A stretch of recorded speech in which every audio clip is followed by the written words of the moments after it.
Welcome to WP-Tonic episode 196. Today we're talking landing page tools. Before we get into today's topics, let's introduce our panel of WordPress experts. And we'll start with Sally Getch. I'm Sally Getch. My business is WP Fangirl. I build custom Genesis websites for small businesses and nonprofits, and I'm the organizer of the East Bay WordPress meetup in Oakland, California. And then we're moving on to our white glove training expert, Kim. I'm Kim Shivler. I teach people how to build WordPress websites, support them in the process, as well as teaching online how to build online courses and membership sites. Excellent. And then the person who's crafting WP experiences for other people, Adam. Hey guys, my name's Adam from WPCrafter.com, where I make WordPress videos for non-techies, and you can find them all on my YouTube channel or my website. But I might actually lose the crafter name. I could talk about that at some private session. Okay, cool. Trademark issues. Oh dear. Oh. And then we got the man from across the pond, Jonathan. You're a very confused man. It's been a confusing morning, folks, but we've managed things. I'm the founder of WP-Tonic. We're a WordPress maintenance, support, security, clean up any hacking messes, whatever you need, folks. We're your trusted partner, aren't we, John? We are trusted worldwide. And then myself, John Locke, owner, founder, Lockdown Design, helping businesses with SEO and custom WordPress development. Before we get into today's main topic of landing page plugins and services, we have a couple of news stories. And first and foremost was from the WP Tavern in WordPress 4.8, which is going to drop in about a week and a half. They're improving the accessibility on admin screens. The old way that the admin screen was is they were putting links inside of H1s. Now they're separating out H1s and links. And, thoughts on this, Sally, and accessibility in general? I think anything that improves accessibility is good. I'd never really paid attention to how those admin pages were structured because I didn't need to, navigate them by tab or by voice or anything like that. So I think just making it easier to get around in there for people who are not using a normal keyboard and mouse is a good thing. Probably overdue, although my impression of a lot of the things in 4.8 is these are possibly things that we should have had before, but getting them now is better than not getting them. Absolutely. Better late than never. Kim, thoughts on changes in 4.8 and improving accessibility? Agreed with everything Sally said. I've really been starting to look at accessibility a lot more over the last 2 years after getting to sit down with some of the WordPress folks at the first WCUS, some of the accessibility people. So that's become a lot more important. I think, it should have been there already, but at least it's there now. And maybe coming up, they'll quit allowing themes into the repository that use site title as H1 throughout the whole site. Because that's like the worst thing you can do for accessibility. And in a lesson I was just teaching on selecting themes, I only could find like 3 themes that didn't do that in the repository. Oh, Sounds really? Mm-hmm. Wow. I'm sure there's more, but like if you go through like the top 10 of the featured list and the popular and the what we recommend and all, almost all of them. I certainly hope that's not the case with the official default themes, at least. That is not. The 2017 does that one accurately. They got a couple other tweaks that they might need to work on, but at least they don't do the site title H1 throughout every single page. And this is kind of tangentially related to that too, but if you go and download like underscores for the home page, like the site title is H1, the rest of the pages aren't, but that could be where people are getting that idea that that's a good practice. Right, because like on 2017, it is on page 1, but then all the others do exactly what they should. Your blog post title is H1, site title goes to just a title, not not You know what that. I'm curious is how these other platforms are doing in this department, like Shopify or Wix or those, not Shopify, but what's that on Squarespace and Wix. I wonder how they're doing in the translation department, the whole right to left issue and accessibility, because I kind of see that kind of all bundled up together, basically opening up the ability for everyone to kind of experience your website or building websites or something like that. I'm really curious to see how they're actually doing in that department to know if WordPress is behind or ahead. I haven't That's a looked at really it good recently. It is, and I know a little bit about that, but I would need to re-examine it. But the last time I looked, Wix, for example, was very far behind, which was one of the reasons, like most of the true SEO people I know would not work with it. Because remember, Google sees things like blind people do, that, you know, and that's good. Even if you don't care about accessibility, quote, because of accessibility, if you care about your rankings, remember that Google is blind. It reads it like a blind screen reader. And so I know at least for a while there, Wix was like way behind, really, really bad, because they just didn't, because of the way they drag and drop, they did not have any type of like the conditional logic to then change things as people were moving. So you ended up with a lot of heading ones, etc. But that could have changed. I haven't looked at it in a long time. And even the issue with translations, I know we're talking about accessibility, but translations, I kind of see it all bunched together. I've been looking at WPML and I'm thinking, can you even translate a site on Squarespace? You know, because I've read some articles recently comparing Squarespace. Do you even need WordPress now because of Squarespace from WordPress people? And I'm, of course, thinking, no way. I mean, Squares, it's just no way on God's green earth.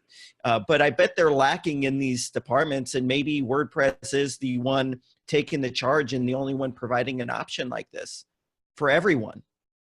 I would think so, Adam. And I think a lot of their focus over the last year and a half especially has been about growing the markets where they have opportunity. And a lot of that is going to be in non-English speaking. So translations are very important. And accessibility has been something that is, I think there have been champions for accessibility from within WordPress for a long time, but I think the core team is starting to look at it.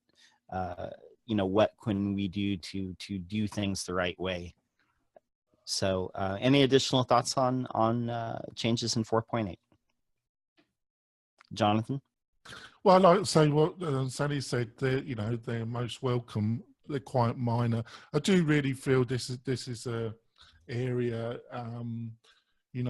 Last week when we were talking about plugins that are not so well known, Jackie pointed out a couple really good accessibility tools. So they're out there for WordPress. I think it's really an area which also, like the other panelist says, has SEO consequences as well.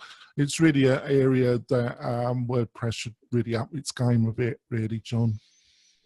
Definitely. And definitely WordPress is better than, say, something like Wix for sure. But Oh, somebody wants hello. But definitely, like anything that we can do to improve and get things to web standard accessibility across the board makes the platform itself better, because everybody experiences WordPress where they're touching it. So the more plugins, the more themes, the more the back end and the admin are accessible, the better it will be.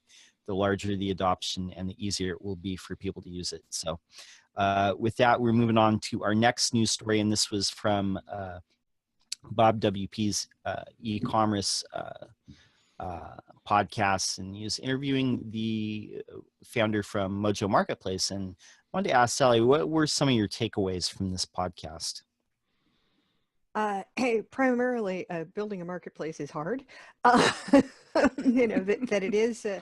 It is. I mean, this was interestingly timely because somebody asked at our meetup last week, basically sort of how long would it take to you know, first she said, how long would it take to build an e-commerce site? And then, you know, amended it to the fact that, yes, he's trying to create a marketplace. And everybody was like, no, that's a completely different task. This is much, much more complicated. And, you know, the Mojo story really bears that out, is that, you know, particularly sort of to get started, how do you, you know, how do you get people to participate so that there's going to be, you know, something for customers to buy? And then how do you work out, you know, the way you make payments to your vendors and manage your cash flow and all of those kinds of things. There's a whole lot to think about there. And you know, to succeed or not. And I know that people have tried creating marketplaces in the WordPress space before, and it didn't really go anywhere. You know, Mojo is partly WordPress and partly other stuff, which is also true of Envato. And I think a marketplace can be a good thing for both buyers and sellers, but yeah, not where I want to go personally in terms of my business. No, agree. Kim, any takeaways from this interview with Brady Nord, who's now the VP of products at Bluehost, but he was co-founder of Mojo? The same as Sally. It's not a marketplace I've worked with before, other than seeing it in sites when it's auto installed, but definitely not something I want to build. I feel you. Adam, thoughts on this podcast episode? Yeah, I don't remember, but did he say how well or at all well they were doing prior to being purchased by EIG? Because I personally think Mojo wouldn't be on anybody's radar if it wasn't forced installed in every single HostGator WordPress install. And I'm pretty sure Bluehost, or probably all of their properties, they're forcing that in. I mean, I'm going to share. I don't know, maybe they fell their way to success on this one, but I personally, they used to actually sell themes. They used to be called Mojo Themes before they were Mojo Marketplace, and they were doing some kind of scuzzy internet marketing stuff where they would sell a theme as much as they could and abandon it within 2 months. And I actually bought something, and I was actually looking at my prior emails. I did a search for Mojo, and because I knew I bought something from them in 2013. They abandoned it 2 months later and said, well, sorry, we just don't have the resources to support it. So, I mean, I don't know, maybe they just stumbled onto being acquired or success. Did you guys pick up on any of that or know any of the backstory? You know, I didn't hear that. Doesn't mean that it wasn't in there. Yeah, I don't think that, Kitty, my microphone belongs over here. I don't recollect that they provided hard numbers. I mean, they you know, referred to that at some point they started to make actual money. And I think if they had not been profitable, EIG wouldn't have been interested in the acquisition. But yeah, I'm pretty sure that there was a serious quantum leap once they started being, you know, auto installed with all that one-click WordPress stuff, which is something I find very annoying when hosting companies do, is install a bunch of stuff that you probably don't need because, yay, we just want that extra maintenance load, right? Except, of course, it keeps Jonathan employed. Well, and isn't everyone have like equal potential, right? You have an idea, you implement it. Like, for instance, Jonathan, you have a company where you're doing WordPress support and maintenance and stuff like that, but there's a bunch of other ones doing it too. It's whoever has the best marketing at the end of the day. And it's like a slam dunk when like, I mean, if they had a WP-Tonic plugin that was force installed on millions of websites, don't you think you would just be successful? I mean, more successful. Sorry, I didn't mean that the wrong way. But your business would explode. Your business would explode. So it's like, how much of it is that? Then, you know, because my business would be destroyed. Just a little outfit. John helps out sometimes. I've got a couple other people that help out. It's a boutique little company, but yeah, the fantasy sounds great, but the reality would be the company would be destroyed quite rapidly, wouldn't it? Sure. I think one of the other factors, the the reason, because it's obviously it's a podcast, it's a transcript, but one of the areas, the reason why I chose this story was linked to last week's, when we were talking about that news story about WordPress.com actually allowing third-party plugins and third-party themes to be installed for a small group on their business plan. And obviously it's in beta and they're just testing the waters to some extent, even though it might be a large number of users compared to the broad amount of users that utilize their service. But in a way, if they're going to go down that route, in a thing that's been resisted for a number of years by Matt, we don't want a marketplace. We don't, and I understand now after reading this article a little bit why he was so resistant. But on the other hand, if they are going to go down the route, which they looks like they are going down, in some ways they're going to have a group of themes which they approve.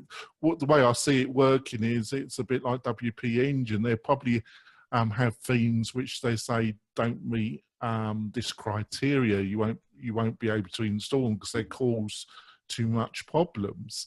So in the end, they might end up going into a marketplace in the end. What do you reckon, John? Do you reckon I'm just talking dribble? No, it makes a lot of sense. I mean, something that Adam said too, I think a lot of why they're on people's radar in 2017 is they are installed on a lot of cPanel installs, Bluehost, HostGator, various other EIG. But my takeaway from this was something that nobody's, I don't think anybody's mentioned yet, but it was something that Bob and can't remember his name now, but they were talking about, and that is a lot of it's down to support. And later in that episode, they were talking about there's a lot of customers that for them installing WordPress or configuring plugins, that is rocket science. And a lot of people need support. A lot of people that I work with, when they get an email from, a hosting company or whatever, it confuses them. And, the same thing with walking people through things. That is something that there will always be a market for. So for me, that was the big takeaway that I got out of this podcast episode is providing support, being able to walk people through things and just, answer their questions is always going to be valuable. So. Yes, I do think Brady Nord might have been a little more tactful than to say we need to dump things down. With regard to the fact that more and more people who get online now are less technical than the people who got online 20 years ago, because there has been a move to lower the barriers. But I do think that support is what people overlook in a lot of cases. People overlook it when they're developing and selling software. How much effort is going to have to go into support, and I think even for they may not be the sellers directly in terms of people who run a marketplace, but they're going to do a lot better if they actually support their products, which Adam says they certainly weren't a few years ago, and that was a big problem. Well, it's kind of linked to that article a few months ago by Pippin Williamson about his own experiences about support, which was an excellent article and quite insightful, wasn't it, Sally? A lot of good things to say. Yeah, and my thought about WordPress.com and the plugins is, if you have a host like WP Engine, they have a relatively short list of things that they don't allow. But the way that WordPress.com has worked so far is like they have available themes, right, that are there for installation, and they have. I mean, the way it works is that it's a modified, but nevertheless a WordPress multi-site installation. Yeah, and the normal structure of that is that the network admin, chooses plugins to install, and site admins can activate them or not. And it's possible to give site admins the ability to install their own plugins, but because of the way everything interacts in that environment, you have to be pretty careful. So I would guess that they might start with, okay, so here's a handful of, very popular plugins, and we've tested them, and we're going to make those available, and then we'll kind of see. I think it's going to be more controlled, at least in the beginning, than the sort of standard managed hosting setup. Nope, I think that's great. With that, we're going to go to our break, and then when we come back, we're going to be talking our main topic, which is landing page builders and services, and how to build those pages. Back in a second. We're coming back from our break, and we're talking our main topic, which is tools for building landing pages. I want to start with Sally. There's a number of ones that I kind of made a list of that are, landing page tools. Unbounce, lead pages, optimize press, ClickFunnels, Instapage. Those are kind of the top ones. But I wanted to ask you, what is the purpose of having a landing page, and what specific purpose does it serve? All right. Well, a landing page is a page that you direct people to from, say, an ad or a mailing, and that's where they go. And the idea is to set them up so that there is only one path they can take once they get there. So maybe you're trying to, just get their sign up information to get them on your list.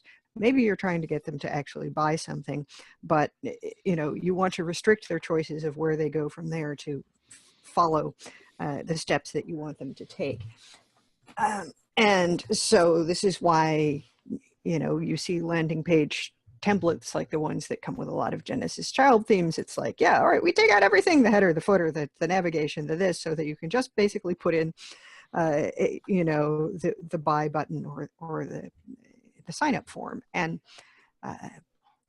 apart from that, a landing page can look like practically anything. I'm sure we've all seen the typical sort of long copy landing page where it just goes on and on and on and on, and you have the descriptions, and then you have the testimonials, and then you have the, oh, but wait, there's more bonuses, and then, and you're thinking, for God's sake, just show me what it costs. And yet, you see those because they have proven to be effective, not with everybody, but with enough folks. And, in other cases, it's, it's short to the point, grabs your attention, you'll get this tool if you, fill out this information and let me market to you for the rest of your days.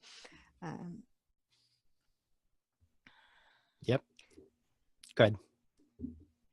So that's my take on what a landing page is and why you might want one.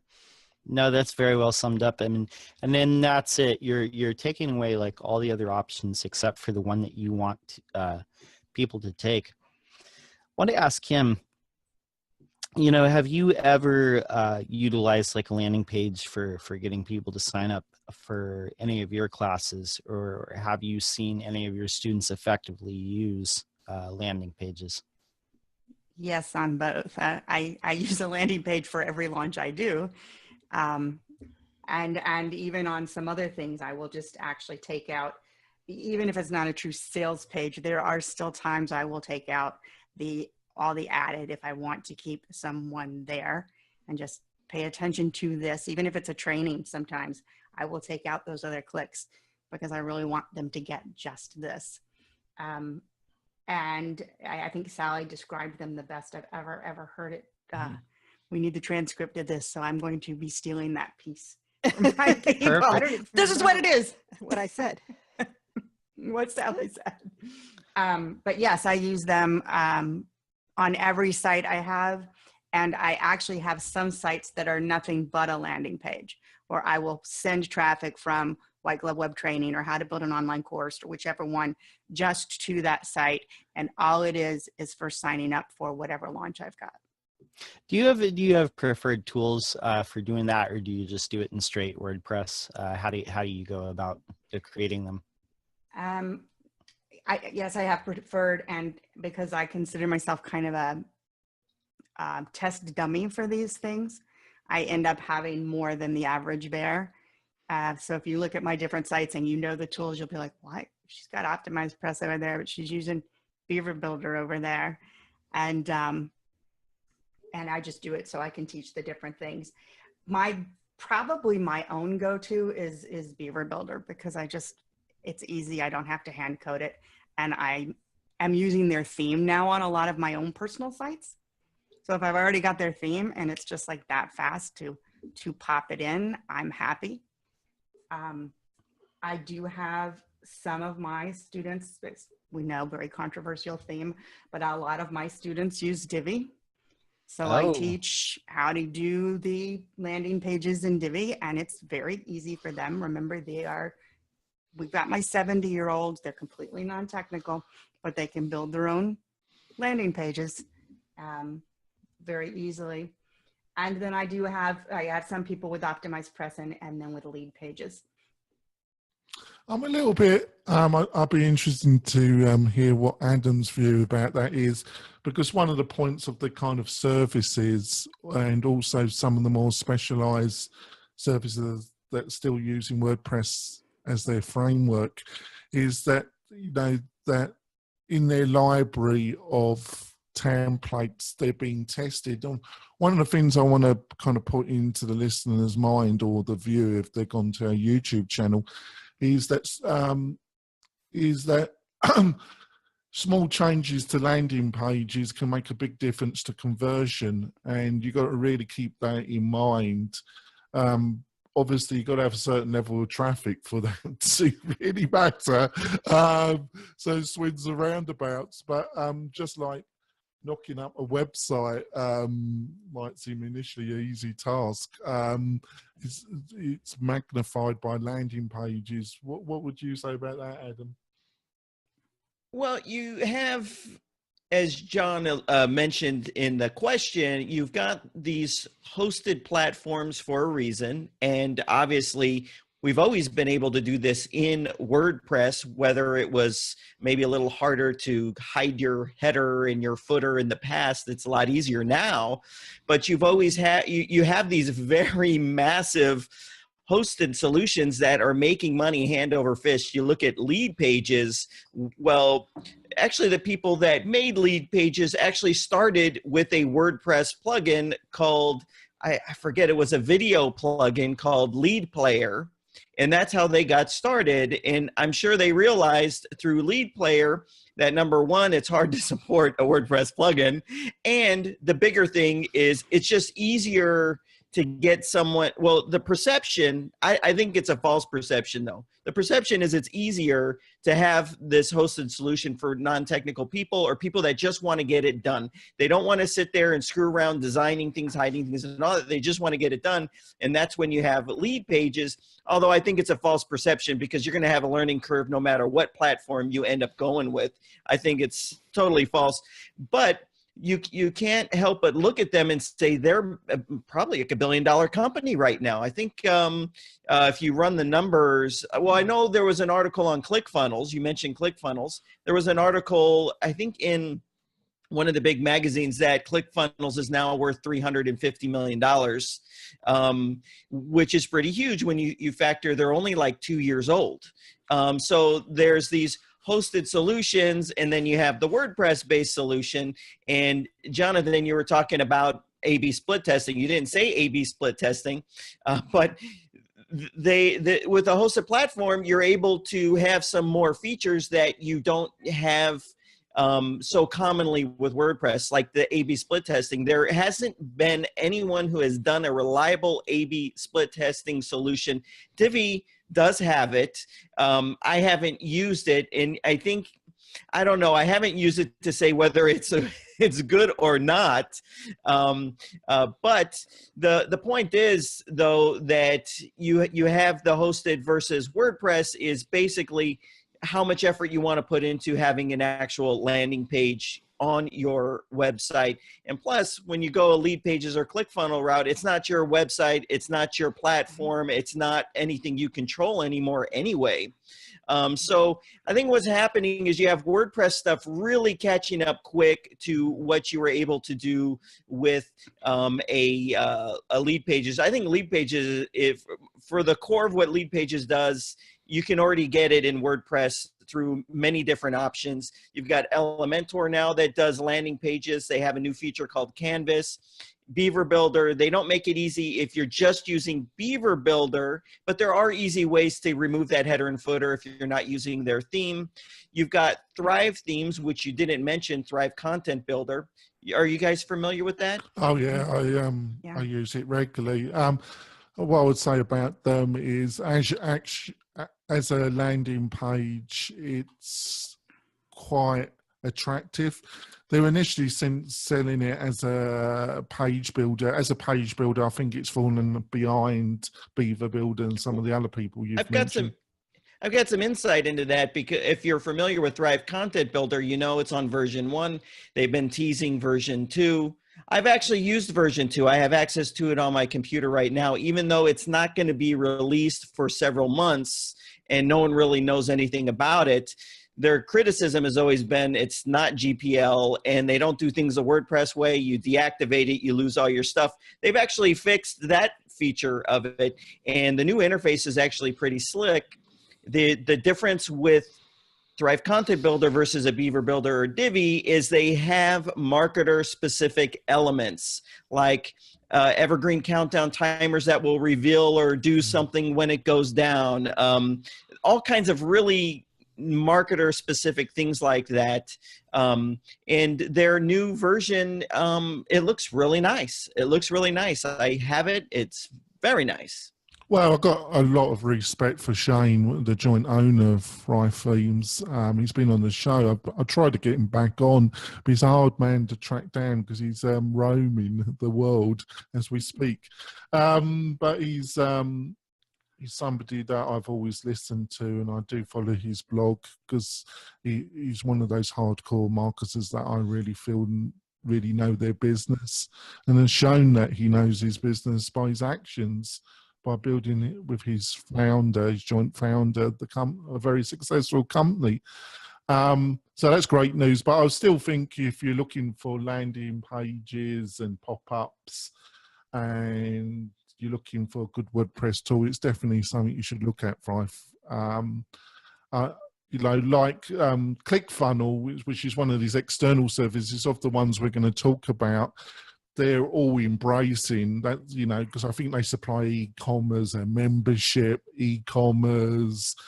It's quite expensive. I think the cheapest version starts at $99 a month, doesn't it? I might be incorrect about that pricing start figure, but it is all embracing. But I agree with what Adam says, you know, they try and sell it as a really easy, we've helped people with it, even though we're WordPress support, and it depends on what you consider easy, isn't it?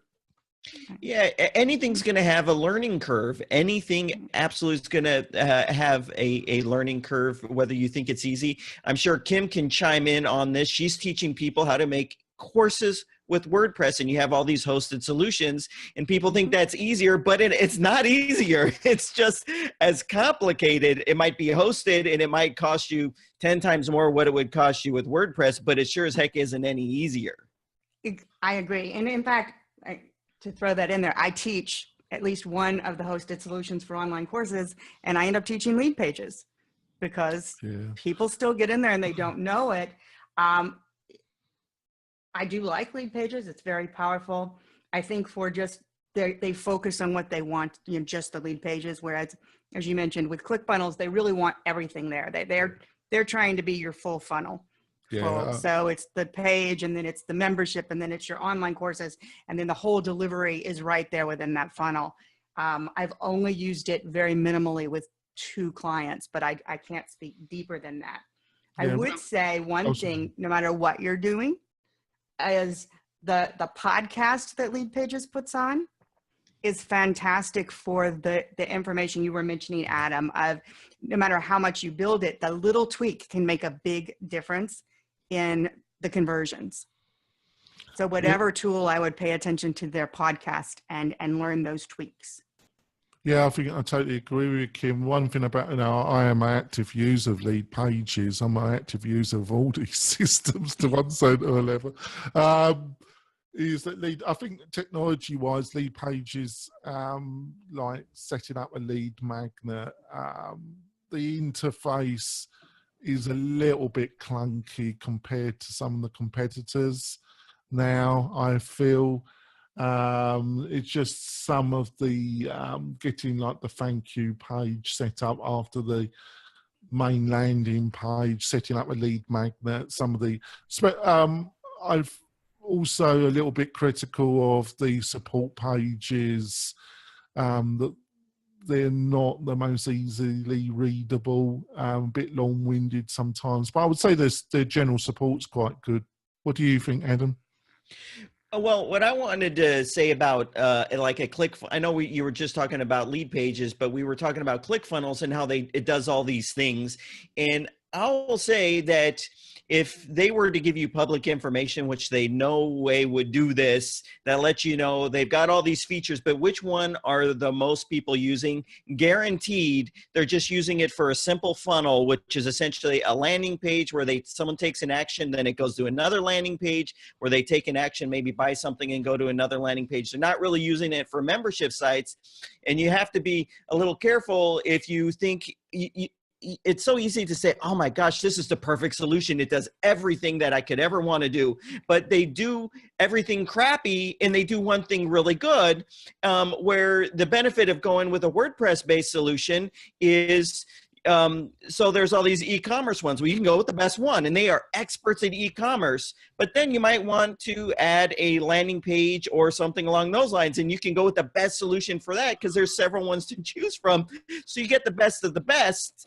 However, with the ClickFunnels, no one uses the membership functionality. I don't know of anyone that uses it. I've never experienced anyone using it. They're just using it for essentially landing pages, and they got suckered into this expensive thing. Well, that's just my opinion. You guys can fix me. Well, I agree. I wouldn't utilise the word sucker, but I would agree. It's the perpetual argument of the convenience of a Swiss Army knife solution where you should have your sold integration and integrated support rather than going to a Pacific tool that's been aimed at that Pacific and then having to try and get all those separate bits to work together. It's always been a perpetual balancing that. But I do agree with you where ClickFunnels, because we have helped people that had a membership with ClickFunnels and they wanted to get into a WordPress solution as quick as possible because it isn't that great. I would not recommend it. There's so many high quality WordPress membership solutions. You'd be ridiculous to go to utilize the ClickFunnels solution because it's not that great compared to what's out there. When you come to the hosted solution, I think Instapage is actually better than Lead Pages actually. Their actual interface and usability. I've used both Lead Pages and Instapage, and I think of the two, they're the better. They do try, but it's a little bit more, they try and get you to pay for annual quite hard, Instapage. You should try and, I think they both give you so many days free where you can try it, and you do definitely want to try these different systems before you choose one really and zero in a period of time that you're going to really concentrate. One of the other areas I think is Beaver Builder. When I was looking around at this, there are some third-party people that are providing land pages. One of them is beyondbeaver.com. The guy that runs that has resources of landing pages that you can buy like for $15, $22, and I'm not an affiliate, by the way, and he's got and I'm sure there's a lot of other people that are piling into the Beaver Builder community, isn't it, Adam? Are there other ones that you're aware of that are offering landing pages? Well, the with Beaver Builder, they have these add-on packages for Beaver Builder, and they all now include a template cloud. Actually, self-plug, I'm actually the one that came up with that concept, and I pitched it to one of them, and he built it, and then the other one copied him. Anyways, but it's a way of delivering these templates. However, it's not. The challenge is this: if you think you want, like, say, split testing and stuff like that, you're not going to really get it from anything WordPress based today. I do know that Thrive Themes is thinking of, I don't know for a fact, but they have built amazing A/B split testing in their other plugins. And if what you've noticed with the way they're doing things is they're creating a suite of marketing plugins that work together, which is kind of unheard of. But with Beaver Builder, there isn't. And it's the same thing with a lot of, just if you're going to use a normal page builder, there aren't beautifully designed landing pages available from the maker of the plugin or even from a third-party marketplace. That's the only reason I really brought up Thrive Content Builder is when you buy it, it has 100 templates in there for all kinds of different purposes. And there's even a third-party website that has like another 1,000 that you can get. It's like Template City. This is why Lead Pages and ClickFunnels do good, because it's, hey, you can come in here and you're not having to design anything. You're just changing text and colors and plugging in your autoresponder, whatever API, and you're good to go. Because you are correct, because it's all the other little elements. The timer, a timer, folks, it's one of those that's saying you got a limited time for this special offer, and it has a timer, and other marketing little things that marketers love. Another one that you should look at in if you're looking for integration. To some extent, I have utilised it with my other company. Is Inbound Now, inboundnow.com. What they're offering is some templates, but they're offering there are other tools about email marketing, general marketing automation. They've been around a long time. They're the lead developer. It's not sophisticated in some ways as Thrive Themes, but in some ways it offers, for a developer, it offers more powerful solution than Thrive Themes in a way, because the problem with Thrive Themes is a bit linked to what Adam said. They haven't really followed the recommended guidelines, and they've had criticism from that. So, but have a look at inboundnow.com, because I think that, and they offer a lot of this for free, and they have inexpensive packages that add functionality. Everybody's different, and you kind of lean towards your biases, but I've always been biased against software as a service. I hate to say that, and I know I'm shooting myself in the foot in some areas with regards to that, but I just have a hard time thinking paying $500 a year or $1,000 a year or anything like that for landing pages. You know what I mean? When I could buy something or use an existing tool, I just have a hard time justifying it. And I know, you've got the whole market. You've got this small sliver where it actually makes sense. And then you have the other part that you got to convince them that it makes sense for them when it really doesn't. And obviously, if the greater market talks to any of us on the phone, we'll convince them that it doesn't really make that much sense, really, when I don't know. I hate this about me. I'm actually starting to open up and starting to throw more money at things, but I've always been hesitant to commit to something where when I cancel, I'm left with nothing. Well, you say that, yeah, I totally understand in a way. When it comes to Thrive Themes, that's I'll just give a tip to folks, and I think I'm still correct in this, is that Thrive Themes went to a SaaS model. They want you to, for the whole everything they produce, because they produce a little suite of plugins and themes. And they want you to pay a monthly fee, but you can, for specific plugins, if you hunt around the internet, you can still buy agency licenses or personal license that allow that any site that you own, you're allowed to put that specific plugin on multiple sites. Those options are still available, and that's attractive if you don't want to get into this SaaS model where you're paying a monthly fee like what Adam has. And I understand it because there's only all this adds up, doesn't it, Adam? You know, at the end of the, you've got $500 leaving your bank account every month for SaaS products, haven't you? Yeah, well, and just to clarify with the business model of Thrive Themes, yes, they do have a membership that they obviously want everybody in. However, what's different that they do is if you did cancel your membership with them, your plugin still works, your plugin still gets updates. You're just not getting support. You're not getting access to new plugins that they release, obviously, but you still own what you got. You know what I mean? You still fully using it, you're updating it and all that. You just, you'd have to resubscribe if you wanted actual support after, if you went with that model with them, which is actually very unique.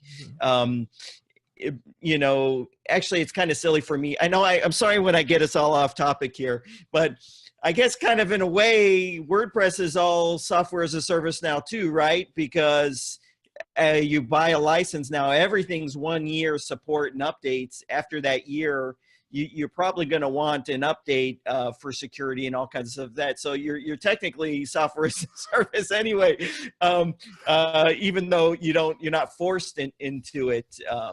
But Thrive is different in the sense that you'll get lifetime updates. They haven't taken that away, which is very rare. Yeah, the other one we haven't talked about is I'm gonna butcher this. Come on, Jonathan. Unibounce. We had Ollie on. Unbounce, isn't it? We had Ollie on, didn't we, John? Yeah, that was that was episode 193. A really enlightening episode. Everybody should go check it out. Well, because he is the master of A to B, and they started this early on, didn't they? It's not the cheapest solution, and they're in the middle of a major upgrade that's going to be coming the end of this month. I don't know if any of the panel have utilised them at all. Haven't used Unbounce. Had a client that was using Marketo, and integrating that into WordPress was really a pain. Yeah, that was what I was thinking. I bet that was fun, wasn't it? Oh, yeah, just those forms are so hideous. But they'd been using it for a long time for marketing their webinars and creating their landing pages, and they didn't want to try switching to something else. So we just had to figure out how to, get some of their forms onto the website and attempt to style them so that they match the website. I think it would probably take me longer to go through 1,000 possible templates than to build one, but that's not how everybody works, and I think it does depend a lot on A/B testing is not significant unless you have a large enough pool of people to test, and so in some cases people aren't going to get a lot of value out of those extra services that some of these things have, and in other cases it makes a huge difference because there is a lot of traffic, there is a lot of money, and so if you make those small tweaks that increase the conversions, that pays off for them. And so it's pretty much a matter of, for anyone considering it, you need to compare the money you can make from it with the money you're going to pay for it. And, if you use it for a while and it's not making you back the money you're spending on it, you should probably find a different solution. Yeah, I haven't actually, I don't know if Adam's looked into it with Thrive Themes. Can you actually, does it have all the integration like with lead pages where you can set up the landing page, a lead magnet, and then it goes to a thank you page? Does it have all that integrated? It does, and they have API integration with so many third-party services. It's crazy how many third-party service, for like for email platforms and stuff like that, webinar platforms and all that kind of stuff. But yes, absolutely, it has all that. And a lot of when you're creating a form and you're using this API integration, essentially what it boils down to, and this is all a funnel is Anyone listening, you know, you hear this big catchphrase. It's the hottest phrase probably the last 24 months is the word funnel. All a funnel is when someone takes an action, you send them someplace else, and then they take an action, you send them someplace else. And that's typically done with a form redirect. And so with Thrive Themes, you put your form in and you just say where to send them after they do what you wanted them to do. And that's all a funnel is. Yeah, that's another thing you need to check out. That's why you need, if they've got a free period, that's why you want to play around with it, folks. When I first purchased Lead Pages, they didn't integrate with Campaign Monitor for a period of time. They do, but there was a period of time they weren't actually working with Campaign Monitor, and that's why I didn't use it. The same thing applies with Lead Pages, where it comes with Active Campaign. It does work, but it's a little bit clunky compared to like Instapage, which is a very slick system to integrate with Active Campaign. One of the reasons for that is obviously Lead Pages recently bought Drip. And obviously they're pushing that quite extensively as an integrated landing page drip, because that's a whole subject which we're probably going to cover in another episode, is drip marketing, isn't it, John? Yeah, definitely. That's definitely something we could cover. Yeah. Yeah, I think that's something we should cover. To kind of wrap up, maybe go to the panel. I'd be interested if you had a client, I put this to the panel and see what your response. If you had a client that come to you wanting to set up a series of landing pages and really go down this, what would be the solution that you would recommend them? Maybe we start with Kim. What would you recommend to that person? For me, it depends. If they're going to come to me and listen to my overall recommendations, much like Adam's is going to be, we build it ourselves. You know, I like to help people build their whole learning platform, not go to a third party. Then at that point, again, I would look at kind of what they were going to implement. It might be a Beaver Builder if we're going to be using that theme anyway. Then I would probably go ahead and tie that in. It's just part of the learning phase. If it was someone who came to me and I've got a one-page WordPress website and I am insisting on doing everything else, you know, we're going to do our online courses hosted, we're going to do membership hosted, then I probably would put them into something like an Instapage or a Lead Pages, because they've already set up that block that they're not going to do anything else in WordPress. And every once in a while I have those people. You know, they might as well have a Wix site for all they're using WordPress for, or all they're willing to learn. So that's probably for me, where I would make the determination on one-on-one with the client and what their requirements would be. What about you, Sally? What would you recommend? I think, you know, Kim makes a very good point here, that it depends on the client and what they need. So, you know, I have a client for whom I built a template for landing pages using ACF flexible content fields, because, you know, sort of that's good enough. She needs a place to point people. She's got a list that really responds well to her outreach, and you know, it doesn't seem to require a lot of tinkering.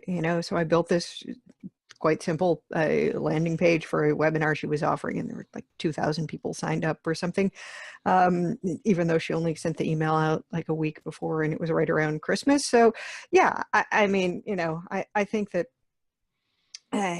in some cases, something that, you know, integrates well with your site, and you know it's going to like look, the look is going to fit in, and all of that is really a good idea. And in other cases, you know, they may really need all of that additional information that comes with a hosted service. I'm not necessarily a huge fan of hosted services, but there are places that they shine. And so, you know, if it seemed to me that a client needed that, or if they'd already been using it for something else, then that would be something I would lean toward more in that case. But yeah, as little extra overhead on the site as possible. I mean, I built site where basically it just was a landing page with Beaver Builder and it was quick to build and so on. And yet in retrospect, if that was only ever supposed to be one page and not change, I wouldn't have built it in WordPress at all. I would have just coded it in HTML. It would have been, leaner, meaner, and required less maintenance. So it just really depends on the circumstances. Yeah, I think the other thing, just to feedback about what Sally's just said, folks, is that there's a lot of cross-fertilization between a landing page and a pop-up capture system, like Monster or some of the others.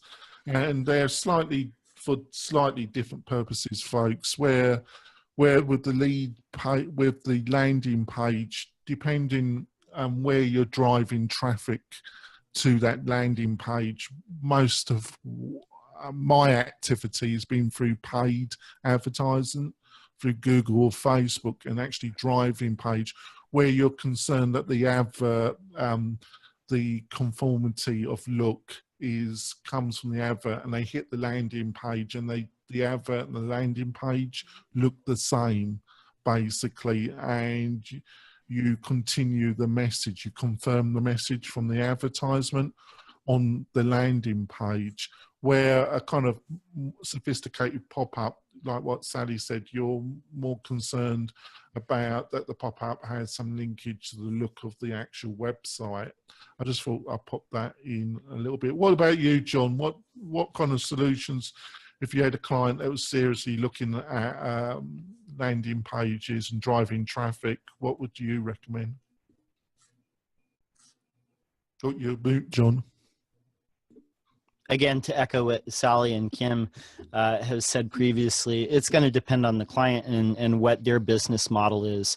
If you have someone that just, has a smaller business and they might have, one opt-in or one or a couple products that they're trying to push, you could probably code something up yourself, like a custom template. Now, if you had like a larger company, say if they were doing like $1 million in sales a year, and they had different products, different opt-ins, then you would probably point them towards something, more like a Instapage or a Lead Pages or an Unbounce. So again, you'd have to really, look at each client separately and understand what their particular needs are before making a recommendation. But I think a lot of the ones that we, laid out as far as like services in this particular episode, are a lot of good things to look at, Lead Pages, Instapage, Unbounce, ClickFunnels is one as well. You mentioned Thrive. And there's one more I'm thinking of. Inbound. I would still consider inbound now. They use the AF fields. It's integrated, so definitely look at that. But it's more aimed at the developer that's got a client that wants calls for action and other various marketing integrations. So I'll definitely give them a plug. What about you, Adam? What would you, if you had somebody come to you, what would you suggest? Well, I'm going to kind of echo what John was saying. You have to take into consideration, kind of like you as well, paid traffic, you need to be spot on, because whatever solution ends up costing is going to be a drop in the bucket. If someone's spending $50,000 a month in ads, you need to be spot on, no mistakes, no slow load time, none of that. But for the other 98% of folks or businesses, you really want to look at what you have, and does what you have, can it accomplish it? There's some great options out there. For instance, Elementor is a free page builder, and it has a feature called Canvas. And what that means is when you enable Canvas, it removes everything, your header and your footer, automatically with one little drop down, and you have this beautiful blank page, and you can do some very modern design things. And it also has templates built into it. So if you have nothing, that if you already have a page builder, unless it's Visual Composer or Divi, no, sorry. No, I don't mean it like that. Anyways, but yeah, I'm going to go with, what everybody said. But yes, your hosted solution, if you're dropping 50 grand a month in ads, 10 grand a month in ads, it's got to be spot on, no mistakes. I would, Yeah, I would lower that down. I've a couple of clients that are spending like $1,000+ a month on Facebook adverts, and we use either lead pages or Instapage really with those. Where the smaller clients below that trying it, I think Thrive Themes could be a really good solution. I haven't done the testing to see. It seems not one of those plugins that really slows a site down to treacle, but you've got to do some testing really. What do you reckon, John? I think we exhausted this, but I think it's been a good value episode, hasn't it, John? I think we've covered a lot with the help of our panel. What do you think, John? Yeah, definitely. And I would encourage everyone to go back and listen to our previous episodes that we were talking about, the previous panel episode where we had Adam Fout, and we were talking about building a marketing funnel. 193 with Ollie Gardner from Unbounce talking about what a landing page is and how it is all put together. And then this one together, with tools for building landing pages. And I think you'll get like a really good idea of how you can funnel prospective customers, get your marketing in front of them, get them on your list, and then move them down the chain until they become paying customers. And with that, we're going to let the panel tell us where they can find them and if there's anything that they want us to check out. And we'll start with Sally. Okay, you can find me at WPFangirl.com. I am at Sally Getch on Twitter. And I am slowly publishing a series of articles about how to tell if your website is still serving you or if you need to give it some form of a tune-up. Sounds excellent. Sounds great. We'll have to link that up as well. Kim, where can we find you? Anything that you want us to check out? You can find me on Twitter at Kim Shivler. For general support, whiteglovewebtraining.com or howtobuildanonlinecourse.com. And I've got some few things in the process, but we'll probably plug them next week. The sales pages aren't ready yet. The landing pages. There you go. There we go. Adam, where do we find you? What do you want us to take a look at? WPCrafter.com. Well, trademark issues. I can talk about that some other time. No, I'll still have that name for a long time. It's what people know me as. But hey, on June, 10th or whatever, there's a WordCamp in Orange County. I've never been to one of those. I'm going to this one. If you're going to that, come and say hi to me. I will probably also participate in all the other activities before and after the WordCamp. I don't even know what you do with those things, but I'm going to go to one, and if you're going to be there, come up and say hi. Oh, you'll like them. WordCamps are fun. They're fun. Yeah, and the OC one looks off the chain. They're going to have food trucks and everything. It's going to be a blast. So, yeah, congrats. Yeah. Looking forward to it. Oh, quite easy, folks. I'm also going to the OC WordCamp. So if you're attending, hopefully I won't miss the morning panel show. I'm going to get a flight down there, which I need to book today, really. So hopefully I'll be down there and I'll be meeting up with Adam and getting him into trouble. And the way to reach out is through Twitter, folks. At Jonathan Denwood. I'm trying to be more active on Facebook myself in the different WordPress communities.